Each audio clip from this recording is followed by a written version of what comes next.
Halo para pendengar Deep Creepy dimanapun kalian berada. Kembali lagi dengan petualangan misteri yang akan membangunkan malam kalian. Kali ini, Deep Creepy akan menggali cerita yang memuntahkan rahasia terdalam dari sudut-sudut yang paling gelap. Dengan bulu kuduk yang bikin kalian merinding. Siapkan diri kalian untuk menuju perjalanan kegelapan yang mendalam. Kali ini, Deep Creepy akan menggali ke dalam sebuah kisah yang membekukan darah, di mana sebuah terminal bus di Curitiba, Brazil, menjadi saksi bisu atas peristiwa yang tak terlupakan ini. Ingatlah, apa yang kami tampilkan mungkin membuat bulu kuduk kalian merinding, dan pertanyaan tak terjawab akan menunggu untuk memasuki alam pikiran kalian. Selamat datang dalam kisah gelap. Selamat datang di Deep Creepy. Sebelum kita lanjut, bagi kalian yang menyukai channel ini, silahkan subscribe dan aktifkan lonceng agar kalian dapat update terbaru dari channel ini. Baiklah, mari kita lanjut. Hari itu, tanggal 5 November 2008, di Terminal Bus Curitiba, dimulai seperti biasa. Orang-orang berangkat dan tiba. Tetapi nasib tragis menunggu Rachel Genover, seorang anak gadis berusia 9 tahun. Dini hari itu, dia ditemukan tewas dalam sebuah koper. Dan ini adalah sebuah awal yang kelam bagi kisah ini.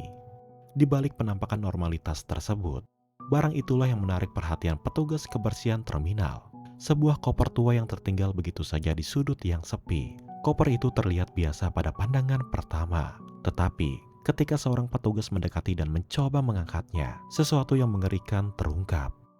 Beratnya melebihi perkiraan. Dan ketika koper tersebut dibuka, muncullah hal yang sangat mengerikan.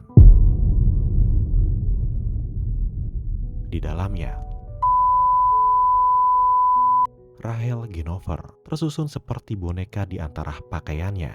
Saat temuan pertama, kebingungan dan kekacauan melanda terminal bus. Bagaimana bisa anak kecil seperti Rachel berakhir di dalam koper? Pertanyaan-pertanyaan tanpa jawaban mulai menghantui pikiran semua orang yang terlibat. Penemuan koper itu menciptakan suasana yang mencekam di dalam terminal. Orang-orang yang melihat mencoba mencerna betapa mengerikannya penemuan itu, dan penyelidikan pun dimulai. Pihak berwenang segera memulai penyelidikan intensif untuk mencari tahu apa sebenarnya yang terjadi pada Rachel Genover. Tim forensik, detektif, dan pakar kriminalitas terlibat untuk mengungkap kebenaran di balik tragedi ini. 11 tahun berlalu, penyelidikan yang tampaknya terhenti mendadak mendapatkan terobosan besar.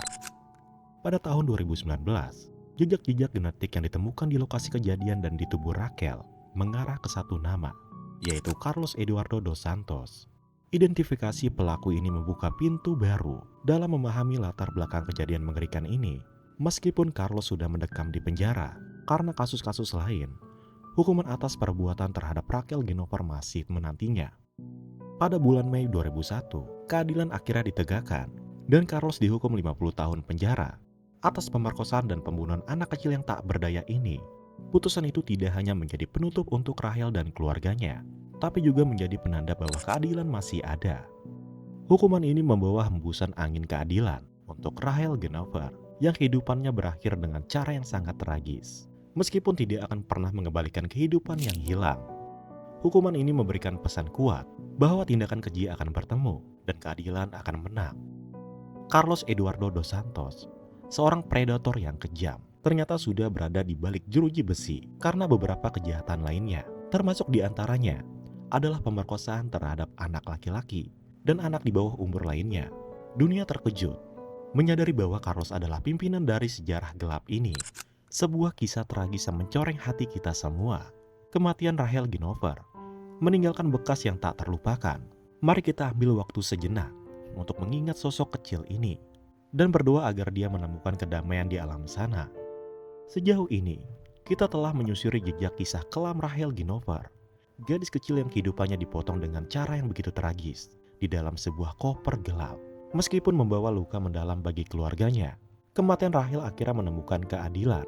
Meskipun setelah bertahun-tahun penyelidikan yang cukup panjang. Terima kasih telah menyimak kisah ini. Dan jangan lupa like, komen, dan subscribe jika kalian suka dengan konten ini. Sampai jumpa pada kisah berikutnya. Salam hangat dari kami, Deep Creepy.